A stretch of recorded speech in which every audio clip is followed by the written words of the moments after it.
This is JG Hertzler. You're listening to NX 7062 Podcast.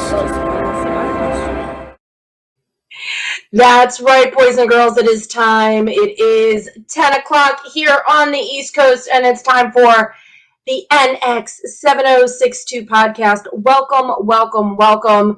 Let's see. We've got, welcome to my Chat Pack 2.0. Here's the deal. Facebook, in case you guys have been living under a rock all day, Facebook's been down. So I wasn't able to set up the live video, and then I thought about it, and I thought with all the issues they were having today, not going to do Facebook tonight, but I will post the video to Facebook later, just not doing live tonight. It's just us hanging out here on YouTube. Hi. And as you can see, I got a third of my Star Trek Enterprise anniversary stuff. Hello, Robert. Hello, Magic Lasso. Thank you, Lasso. This is the official StarTrek.com 20th anniversary Star Trek Enterprise shirt. Podcat, Star Trek Enterprise shirt. And for anybody out there that is like me and obviously knows their Enterprise, I bought it because this basically was the design. Like, it was this or nothing. But you notice there's a Delta, which doesn't really make any sense because the Delta wasn't around until way, way later. Yes, but you know what? Lasso, he's just so good at catching himself. He really is. We don't call him Podcat for nothing. He knows how to make an entrance.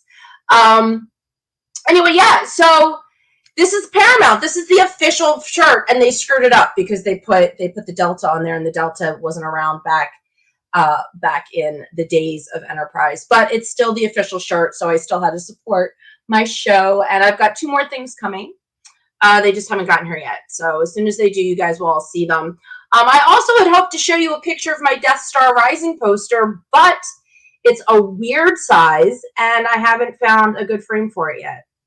I thought I did, but the frame was actually too, it was still too small, and now I might have to get it custom, and that's wickedly expensive, and I'm not happy.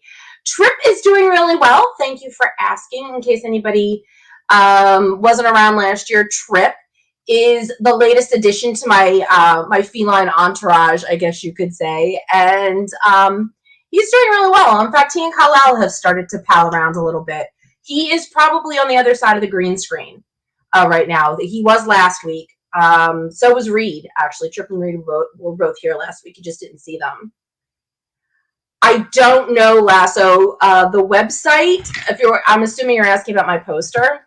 This is the problem. The website had it listed as, I think, like a 26 by 36 or 24 by 36 or some standard size. And I think that it is, except that, and when I bought it, I thought it was literally just the picture, but they added a big old thick white border and then put Return of the Jedi in it. And I'm pissed because obviously I am not going to, for the money I spent on it, I'm not going to go somewhere and have them trim the white border off to make it fit. So I might as well leave the white border on. And that white border is what's causing me the problem. I got a frame for it. I got a standard frame for it, and it was just this too big on all sides. So I don't know what I'm going to do. Actually, I do know what I'm going to do. I'm trying to find a larger frame that has a mat, so maybe I can cover up most of the white. But I haven't. And I can do that. Like I said, it's just a matter of finding something I can afford. I was actually just goofing around online before earlier tonight, trying to see if I could find something. Oh, all right. You know what? I was going to do that on Saturday, and I couldn't find my tape measure, but I will definitely do that. Thanks, Lasso. You just might have to wait because the other thing is I don't have anybody to help me measure it, and it's all curled up, and I don't want to take it out of the tube anymore that I have been. I can't leave it loose in a house with all the felines, so it's in the cardboard tube that I bought it, and I don't like taking it out unless I can measure it. So, but no, I will. Thank you so much, Lasso. I really appreciate that.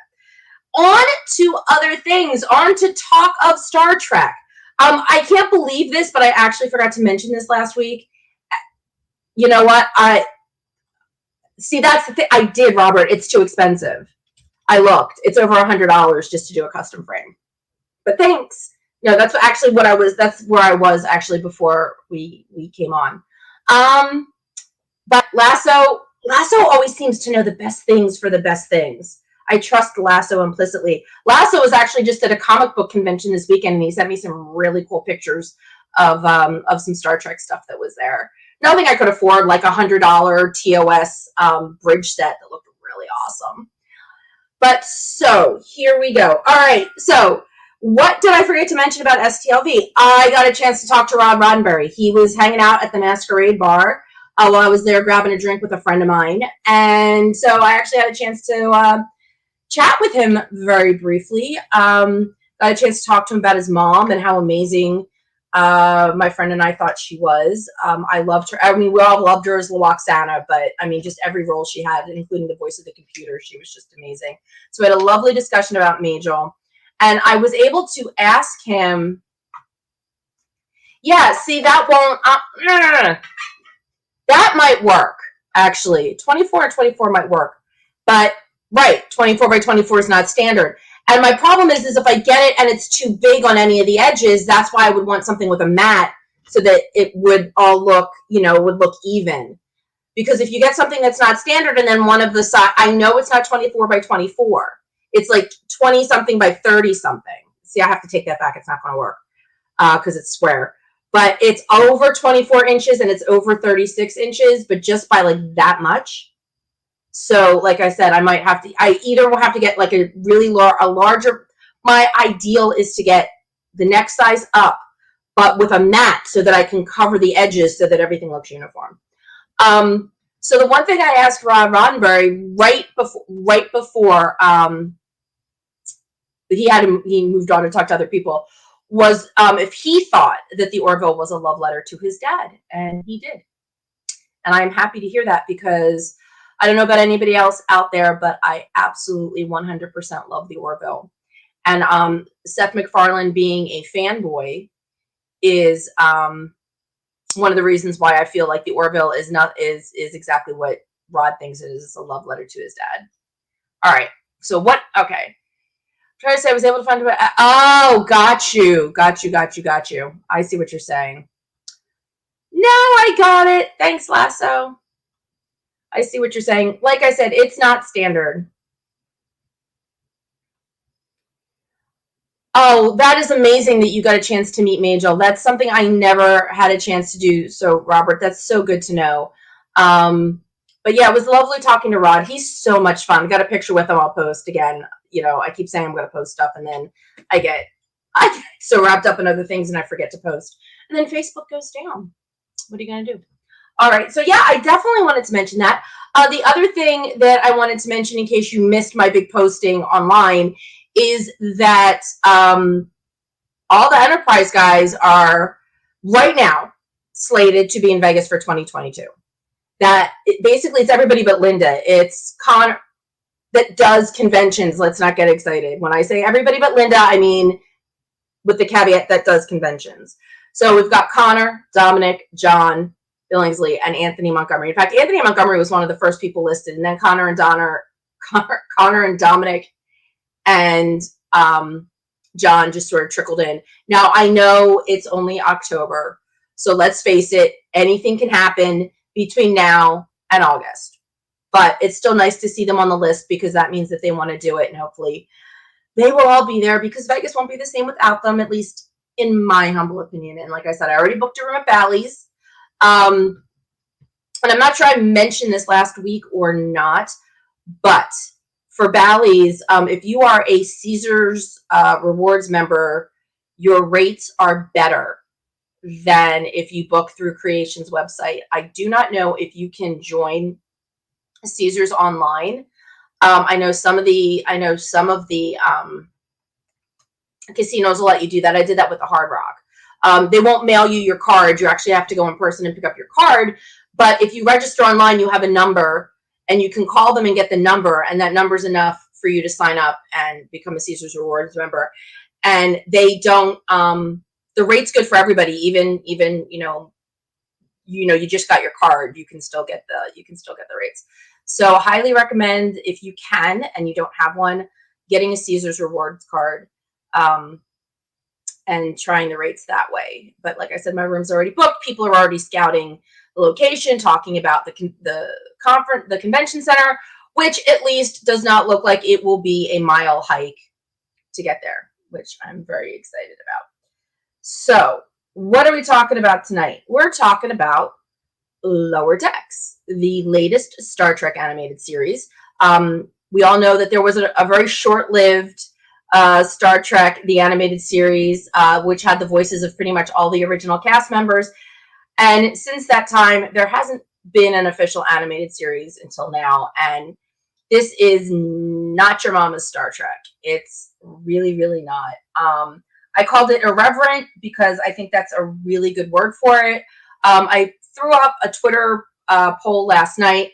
Only got 7 people, but all 7 people loved it because I put up loved it, hate it, not my cup of Earl Grey, which is fine. One of my friends, again, he does not want to watch it. He wants nothing to do with it. He just doesn't think it's his cup of Earl Grey.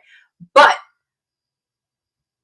by the same token, he is not running around saying it's not Star Trek either, which is exactly what you're supposed to do if you're a real fan of Star Trek. You don't run around saying something you don't like isn't Star Trek. It just isn't for you, and there is definitely a big difference in that. Anybody, I'm going to try really hard to do this spoiler free. I happen to love Lower Decks. I try to watch it the day that it comes out because I want to avoid spoilers.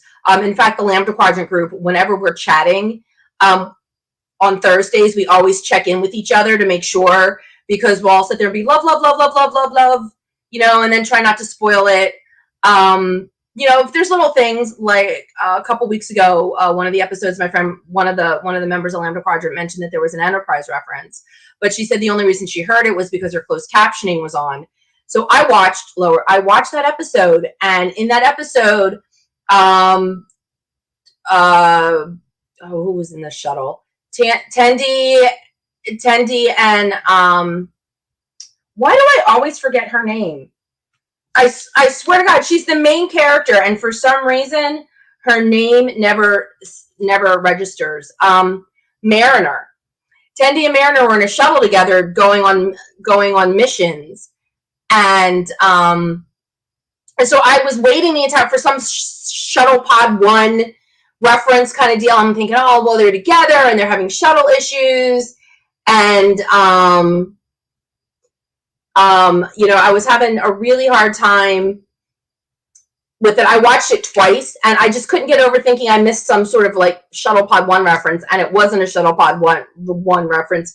It was a very quick reference to Paul's hairstyle between seasons. And I actually had to get my friend to tell me what it was, because I'm like, I watched it twice and I didn't get it. And it was kind of mixed in with some rapid fire. It was just a bunch of rapid fire stuff that was going on. So that's why I missed it. And that's why I understand why she said she needed to have the stuff on. And Bingo Night and Galaxy Quest. Connor, Dominic, and Anthony are great at STLV. I could not agree more. Obviously, Bingo was hysterical. I was in the front row for Bingo. Bingo was hysterical. Had fun. Connor heard me yell something out. So there was brief banter with me and Connor.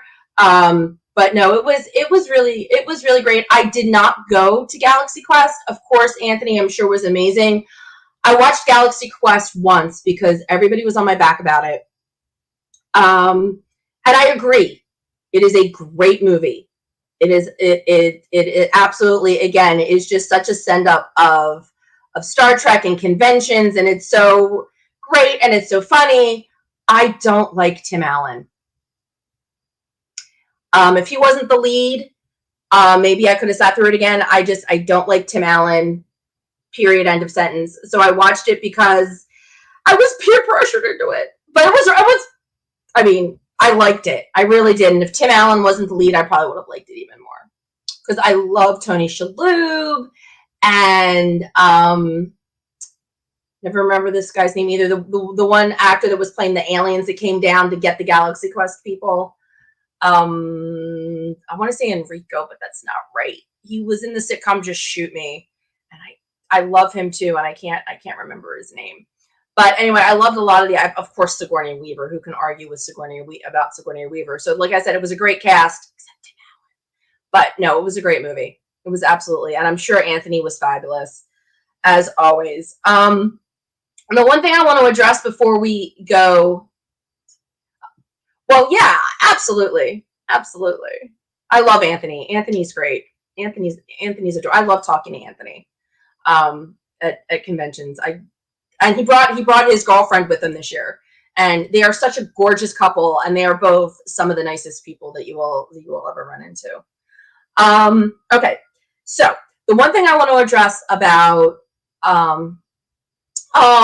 domestic. Thank you so much. That is so sweet of you to say. We ran into each other a couple times during the convention, and it was so good to meet you and Robert. I think Magic Lassie, you don't count because I knew you from before. You and Robert, I think, are the only two podcast people that I've actually met in person so far. So it was really lovely to meet you too, and that's very sweet. Thank you so much. All right, I will spit this out. Last week's episode, Excretus of Lower Decks is getting a lot of pushback from fans, and I'm a little I don't know. I can't say I'm annoyed. Yep. I'm looking at going to Rhode Island Comic-Con again too, but thank you, Robert. I don't know if I'm gonna make it this year, but to Rhode Island, but it's on my radar. I'll keep you guys posted on that. So the one thing that I love about Lower Decks is all the Easter eggs. You know, all the references back to every single other Star Trek that came before it. I've said this before. I think it took them everything got named in the first, it was bam, bam, bam. The first few episodes, it was just bam, bam. They were just hitting you with all these wonderful references to everything. It took them 5 episodes to get around to anything having to do with Enterprise. And then it was when Boimler described this engineer as a Captain Kirk Sunday with Trip Tucker sprinkles. So, I mean, it was kind of worth waiting around for, but still, 5 episodes.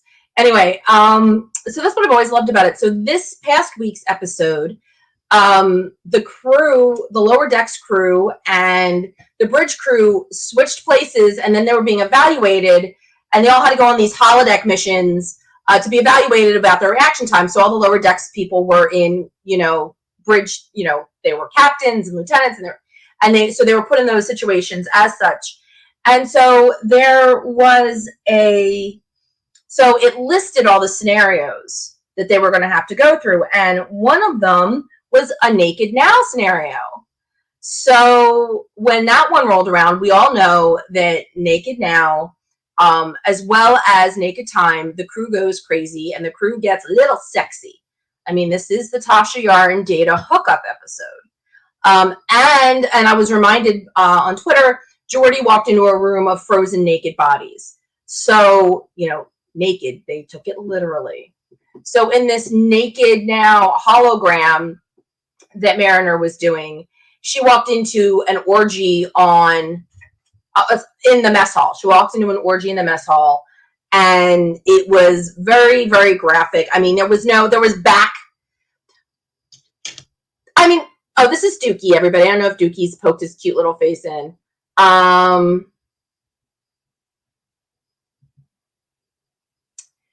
So there was, I mean, yes, it's animation, but there was back. It was full backle, is what I call it. So you saw butts. You didn't see anything else, but there was this one sort of, not the best thing, So it put a lot of people up in arms. And if you look on Twitter, you will see what it is. It was for a minute. I thought it was funny. Mariner runs out of the room screaming. It was funny, but a lot of people were offended by it. It's not Star Trek. Don't do that.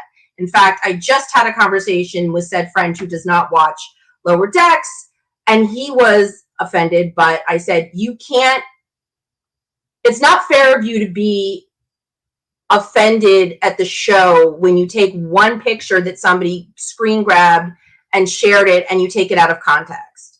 I mean, that's what a lot of the internet is taking shit out of context. And you can tell me that you don't like it once you've seen it.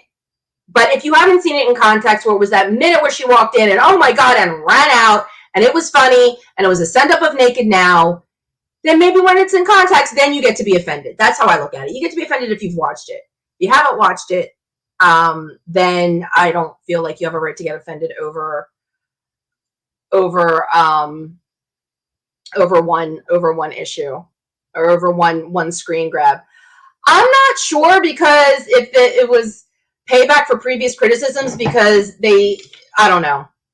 I mean, they completely went over the line to some people, not to me, but I'm not sure I'm not sure I would look at it that way. Although, and what people tend to forget is that the guy that's the showrunner, Michael McMahon, is actually formerly of Rick and Morty, so he sort of toned himself down up until this one. He sort of toned himself down. He was cute, but obviously his little display, let's just call it his little display, is what set people off.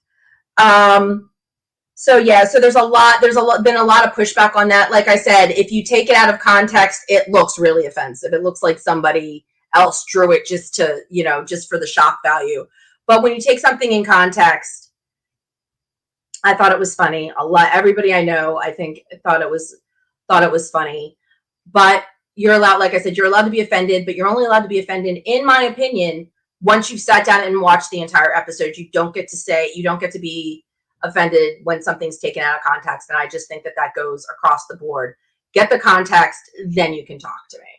So that's what I told my friend. I'm like, you're watching it out of context. He didn't agree, and I said, fine, but yeah, don't take something out of context and act like you're offended.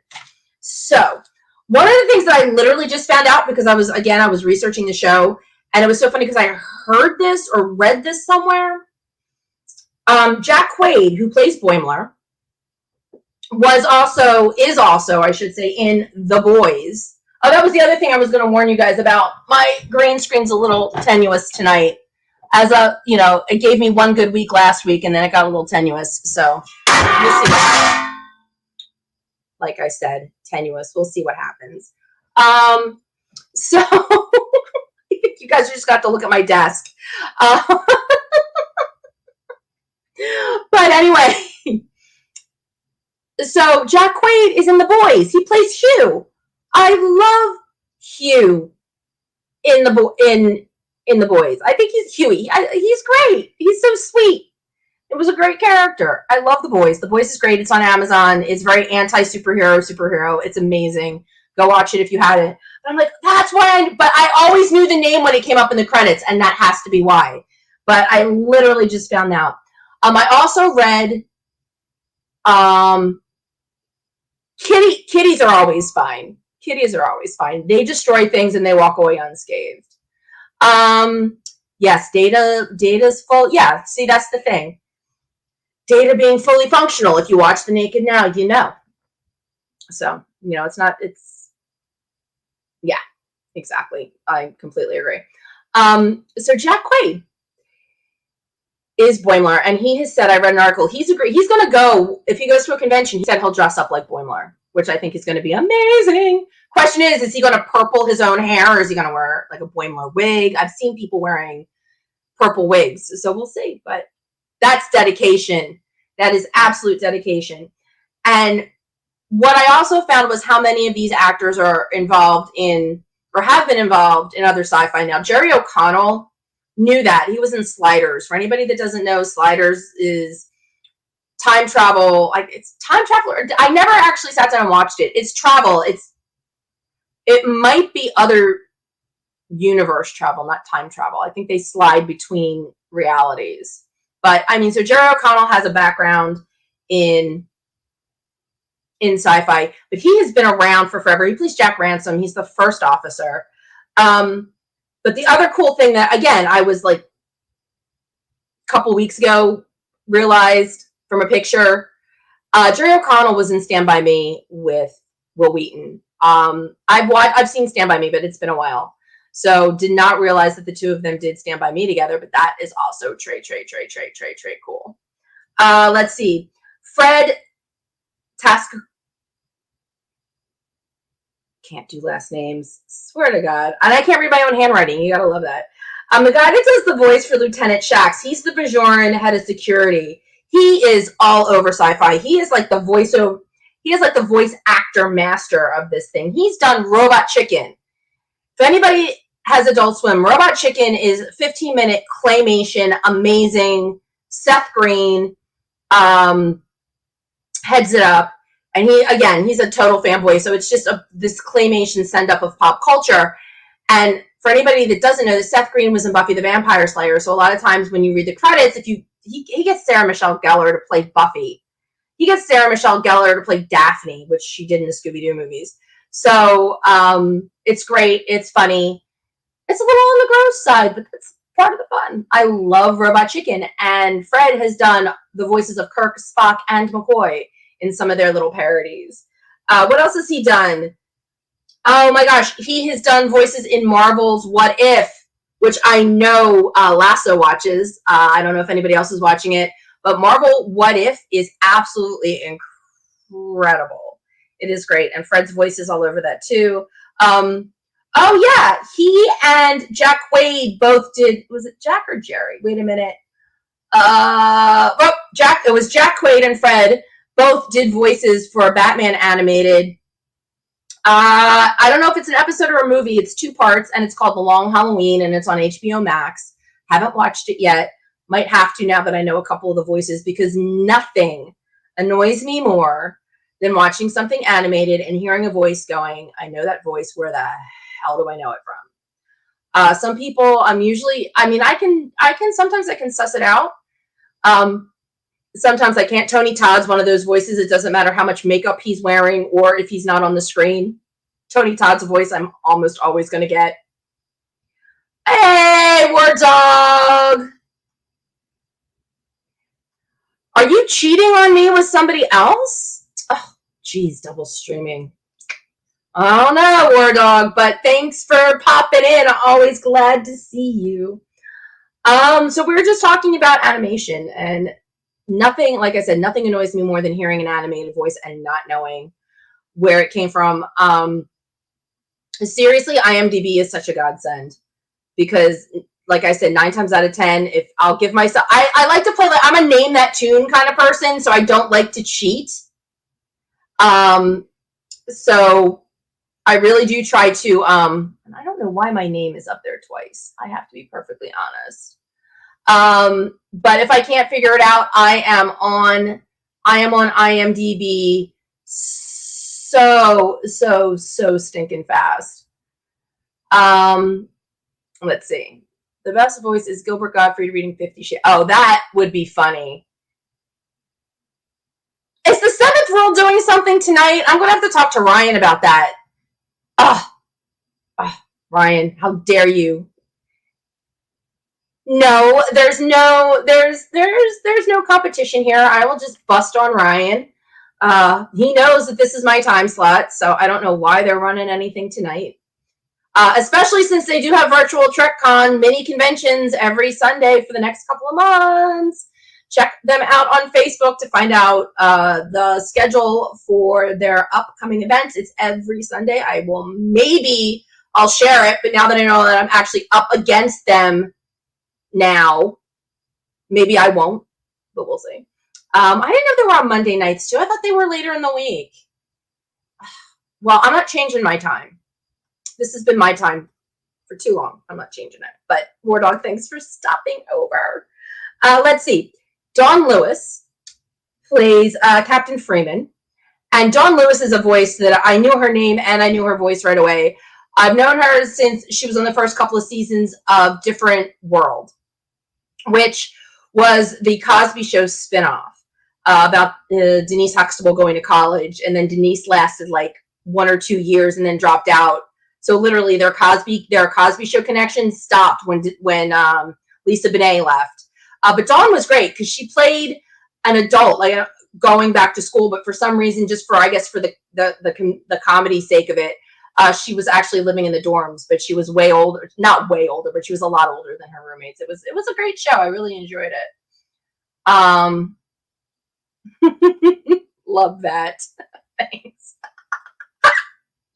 But I've known her since back then. So I went looking to see, if Dawn Lewis had any sort of sci-fi, anything that I didn't know about. Well, it turns out she's been doing a lot more voice acting lately. I mean, she's an actress, and you can see her in live action stuff, but it just seems like more recently her IMDb page seems to be really full of voice work, including I think this is the latest World of Warcraft. It's World of Warcraft Shadowlands. And so I'm going to get to you in a second, Magic Lasso. World of Warcraft Shadowlands is the latest World of Warcraft game, and she's sharing that with none other than Dominic Keating. He does voice work for World of Warcraft, and he's been in the most recent one. So there's her Star Trek, her double Trek tie-in. Before she even started doing this, she was tied in because she was doing something with that. All right. So I did not know Denise Huxtable married Aquaman, and they are a very happy couple. Well, good on her, living out every woman's dream. I have a friend, and Lassa knows about this. We were just talking about him earlier. And I'm sure I've mentioned him on the podcast like a few hundred times. My friend Evan, who is incredibly wonderful and generous. And when we do Wizard Worlds together, if he's got space for me in his photo ops, i.e. his wife isn't there or somebody else isn't there, he will ask if I want to be in on his photo ops, which is how I got my picture with Nichelle Nichols. It is also how I got my picture with a bunch of Justice League people, including Jason Momoa. I think he was also in the Game of Thrones one we did. I think I got double Jason. So can't argue with that. The other actor that I wanted to mention real quick, and I didn't go through all of them because I just didn't feel like it. Lasso. I love you, Lasso. Tawny Newsome, who plays Ensign Mariner, who is the main character. Her science fiction connection is she did an episode of the newest Twilight Zone, and she was in the next, I'll give her credit for the next Netflix comedy Space Force, which technically isn't science fiction, but it's really funny and it's really good, and it stars Steve Carell, and it's a send-up of, it's another parody-like show because it's a send-up of what the last president was talking about as far as, going to space. So, okay, let's see. War Dog. So Jelly has been the Empress of my... Oh, that is so sweet. Yeah, Nichelle was great. Real quick Nichelle story. We were in line for her autograph. Evan got her autograph. I didn't have the funds for that. And Nichelle, the person in front of us showed Nichelle, she had an Uhura tattoo. I think it was on her arm. And Nichelle was just so wonderfully flattered by it, and had a conversation with her about it. She was so flattered, and it was it was a really beautiful job. On the flip side, I will tell you that Stephen Colbert interviewed Scott Bakula a while ago, and whenever Scott's on the show, they usually can fit in something about Enterprise. And Colbert asked him, what's the strangest thing he's ever seen from a fan or gone from, or something about like something at a convention, I guess, that weirded him out. And what he said was seeing his face tattooed on somebody. So if you're going to get a tattoo of a Star Trek person, get Nichelle over Archer, over Archer, because if you ever meet one of them in person, you know who's going to get freaked out and who's not. So that's my hack for the night. Get Nichelle because she'll really appreciate it, but don't get Bakula because assuming he ever does a convention again. Like I've said, I think this year, if things had gone differently this year, if Creation hadn't lost the license for STLV, I think that they would have maybe tried, and there'd been no COVID, they might have tried to get Bakula. But my guess is it was just not gonna. I mean, if they had gotten Bakula, they might have gotten more people to attend, and they did have Bakula for the big 50th of Trek in 2016. They had him in Vegas, and NCIS had wrapped, so I think they would have spent the money and the effort to get him had they been able to celebrate Enterprise's anniversary properly. But since they weren't really doing anything for the anniversary, I guess they figured it wasn't worth the effort or the expense. Because my guess is whatever guarantee Bakula asked for, he may not have met it at in Vegas, just from the number of people that were attending. So from a business standpoint, I kind of understand it. For anybody that doesn't understand that, this is part of my Convention 101 sort of thing that I talk about. Not all, but mostly when actors agree to do conventions, they're guaranteed to make X amount of dollars, whatever they contract with the convention, whatever they negotiate with the convention. An actor is guaranteed to make X amount of dollars. And if their autographs and photo ops don't amount to that money, the convention then is responsible for whatever the difference is. So if you contract for $5,000 and you only make $4,000, the convention's got to pay you that other $1,000. So obviously, actors love it when they get over it, because it's like everything else is gravy. It's like, well, I know I'm going to walk out of here with $5,000. It would be nice if I could walk out of here with 6, 7, or 8. And obviously, the bigger the star, the more that they can demand. So a convention needs to kind of, weigh the pros and cons of getting the big names in, because you get a big name in, you could basically put yourself in the red if you're not careful. If they don't make their guarantee by the time the convention's over, and you've got 10 actors that didn't make their guarantees, then you are in a lot of trouble. Yeah, that's true. You can get Jolene tattooed if you really wanted to. Domestic, you weren't here last week. I actually got a TV guide in New Jersey, at Star Trek New Jersey, or Sci-Fi Summit New Jersey, whatever they're calling it. I spent money and got a TV guide with Bakula and Jolene and Connor. I didn't need Connor. I could have gone a little cheaper and gotten just Jolene and Connor and just crossed my fingers that at some point I'd come across Bakula.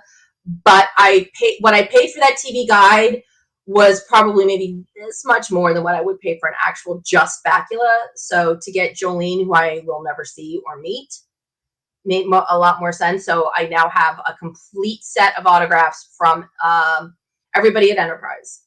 So that's the only complete collection I have. So I'm pretty happy with that. I also got something for Lasso, because the guy and I were going back and forth, and he only knocked $20 off the price. And I thought, I was trying to get him to throw in something. I'm like, well, if you're only gonna knock off $20 and it's Sunday, Sundays are the best days. You run the risk of things not being there that you wanted at the beginning of the convention, but by the same token, you can bargain. And honestly, this guy had to sign up, make an offer. So I was trying to get him to knock down more than 20. But he wouldn't do it, but I was trying to get him to throw in something. So I tried to get him to throw in an ornament, but then he bumped the price back up to the $20. I'm like, well, that's not saving me any money, so forget that. But he did have so I was flipping through all of his autographs, and he had a Lindsay Wagner. And Lasso hasn't met Lindsay Wagner yet, so now he's going to have that. It's another A-OK, but he knows what it is, so it's okay for me to say it, I hope. No, but you never know what else I'm going to throw in that envelope, so we'll see.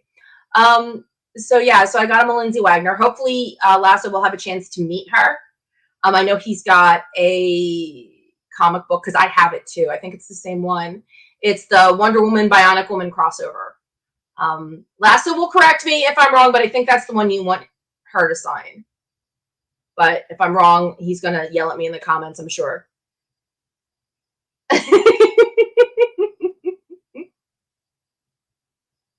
You're welcome, Bionic sound effect back. I don't have that in my arsenal of sound effects. So, but anyway, yeah, so I'm just kind of, that was my basic take on Lower Decks. Is it's wonderful. It's irreverent. It's got all these fun Easter eggs referring back to all this other Star Trek. And honestly, okay. Yes. Linda Park, it's just Park, not Parker. Linda Park does do conventions. I got her autograph and photo op in 2018. Yeah, it was 2018. I did not find her overly warm. You know, I'm like, hi, how are you? And she just kind of signed it and handed it back. And what killed me is that what I got signed right before, was it that convention? I think it was actually a year before that convention. Anyway, back in 2017, I went to a convention that I think I've mentioned a few times, AmazeCon, that my friend put together. And one of the vendors there had just old magazines that I started flipping through, and I found old Star Trek magazines with Linda Park was on one cover, Connor was on another cover, Dominic was on another, John Billingsley, and Nicole DeBoer. So I bought all five. I got a deal. I bought all five of those magazines. Nicole signed one. Nicole signed hers, and Linda signed hers. Nicole thought it was the coolest thing. You know, when we chatted about it, Linda, no reaction. And I was hoping, you know, this is something a little unique. This thing's, you know, at the time, 15 or so years old. And I found it, and she's just like, yeah, here you go. And then obviously photo ops, you don't talk. But yeah, I didn't find her that. Maybe if she had had a table in the vendor's room, it would have been different, but she was signing for creation, which meant it was just an assembly line of people going through. So I want to say that I didn't find her, you know, but like I said, I could be wrong, and I'm willing to give her a second chance. No. Oh, domestic, no worries. Absolutely no worries. You know, I get that because my memory isn't that great either. But yeah, so she does. But I was hoping, not that I'm going on the cruise, but since they postponed it they postponed this year's cruise. They postponed the 2021 cruise, but they had it set up like it was going to be an Enterprise anniversary cruise, because not only did they get Connor, but they got John Billingsley and Anthony Montgomery. And I don't know if Billingsley's ever been on a cruise, but I know it was going to be Anthony's first cruise, and they just moved it to 2022. Like, the guest list is the same. They just moved it. So I was kind of hoping that they were setting it up for an Enterprise anniversary.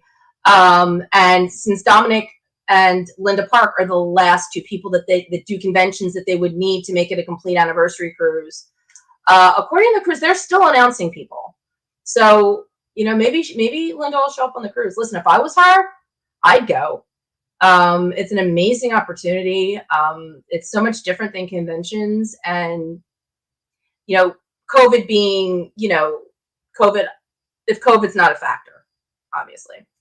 I just saw Marina Sirtis tweet yesterday about COVID and how she's not doing conventions unless she can be guaranteed that the convention's only going to let in vaccinated people.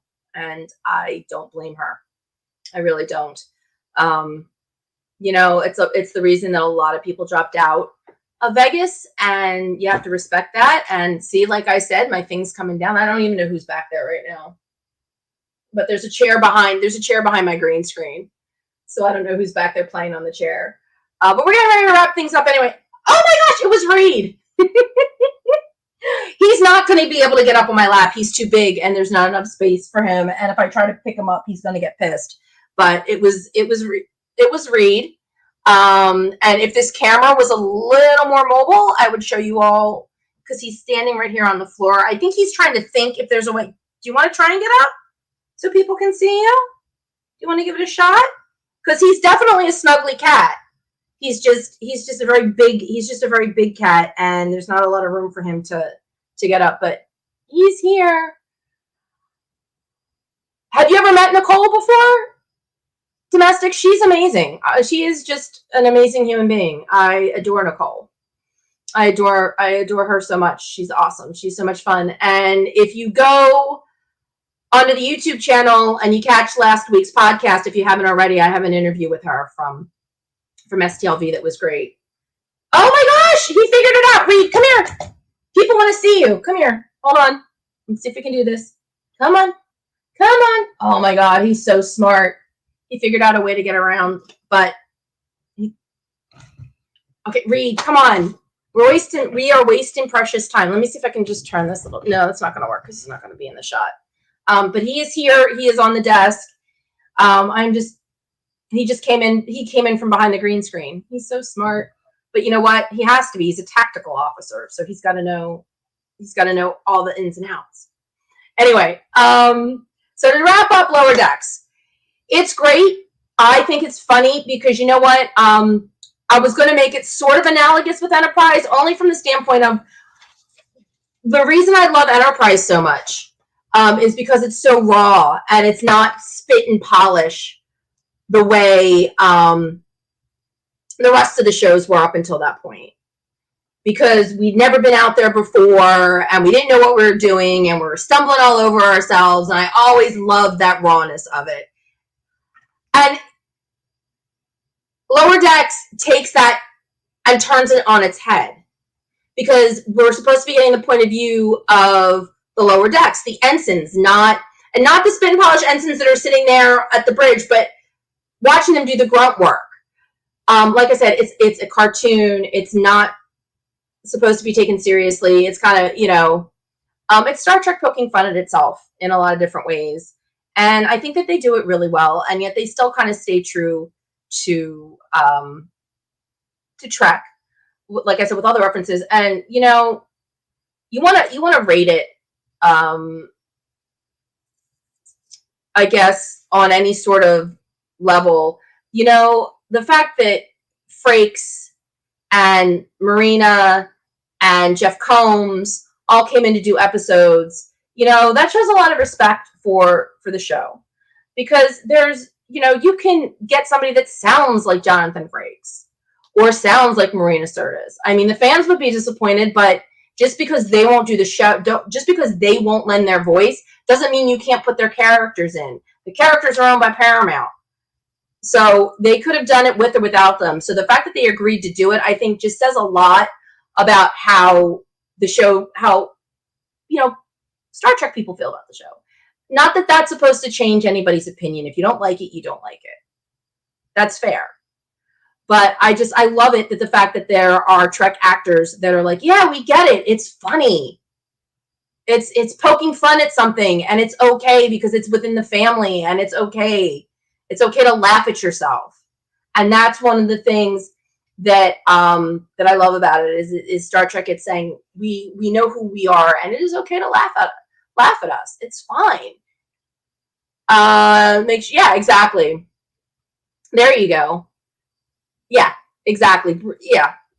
It is hard to not laugh at the entire thing. You know what?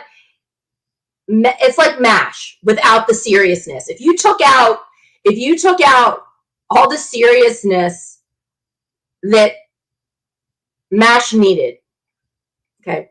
But by the same token, MASH is about a very serious topic, but it's also poking fun at it at the same time. So Lower Decks just completely takes that to a whole nother level. And for anybody that saw last week or anybody that hasn't been paying attention, MASH is probably my favorite non-sci-fi fantasy shows. MASH and the Monkeys. Those are the two outside of sci-fi fantasy that are my favorites. But it's the same thing. It's the same thing. It's looking at yourself in a mirror and going, we can laugh at ourselves. After, 50 plus years, it is okay to laugh at ourselves and to look at things from a completely different angle. Because, who wants the same stories over and over and over again? Just go back to the podcast that I did about rehashing storylines and how all these there's so many storylines that are reused in different treks. And I'm not saying that there's anything wrong with that. That's fine. Because you're looking at things from a different point of view, or different characters are going to handle the same situations differently. So that's fine. But again, we didn't need an animated series that was going to be Star Trek like the animated series was, just a continuation of the same stories. We needed something fresh, especially between 2020 and 20. Not that they knew this when they created it, but seriously, didn't we all need those kind of 24-minute belly laughs where you feel like you can't breathe by the time you get done watching it? I think so. And the fact that it's giving us these laughs within the Star Trek universe is just the icing on the cake. or the Trip Tucker sprinkles on the cake if you want to go that direction. And that's the other thing I didn't get to talk to Connor about. I swear to God, I was going to talk to him about Trip Tucker sprinkles, and I completely forgot. We just didn't have a lot of time because I didn't want to take up too much of their time because they really needed to concentrate on being at their tables this year. But I will by the time I get around to talking to him about it, I am sure somebody else would have told him, but that's okay. I'll still have fun talking to him about it. But yeah, so I just think I think that's what I'm looking at. I just think being able to laugh at Star Trek is great. I mean, we've got Discovery, we've got Picard, we've got those serious, intelligent stories coming to us. We've got Strange New Worlds, which is about to launch. So why not have something that's irreverent and funny as well in the mix? There's nothing wrong with it. But if you don't like it, then you're fine. That's fine. That's, again, back to that's not your cup of Earl Grey, and that's totally fine too. Prodigy's another one, but Prodigy's geared towards kids, so the humor obviously, and Kate Mulgrew's doing it, and I think there's a couple other voices that are going to be in it. Prodigy's going to be a different sort of cartoon because it's going to be geared towards kids, so the fun and the humor is all going to be obviously on a much more G-rated scale, but it's probably still going to be really good because it looks really good. I've already seen the trailer, and it looks really good. So we've got some animated stuff. We've got the serious stuff. We've got something for everybody. That's the beauty of the Star Trek universe, is there's something for everybody. So just because you don't like it doesn't mean it's not Trek. Right? Right. So guys, as always, thank you so much for joining me on my little voyage on the NX 7062. I always appreciate you all for hanging out with me and spending time, and for, leaving the seventh roll in the dust. Thanks, War Dog. Anyway, you guys all have a great week. Podcat says have a great week. And as always, I will see you next week, and live long and prosper. This is Nicole DeBoer, and you've been listening to the NX 7062 podcast.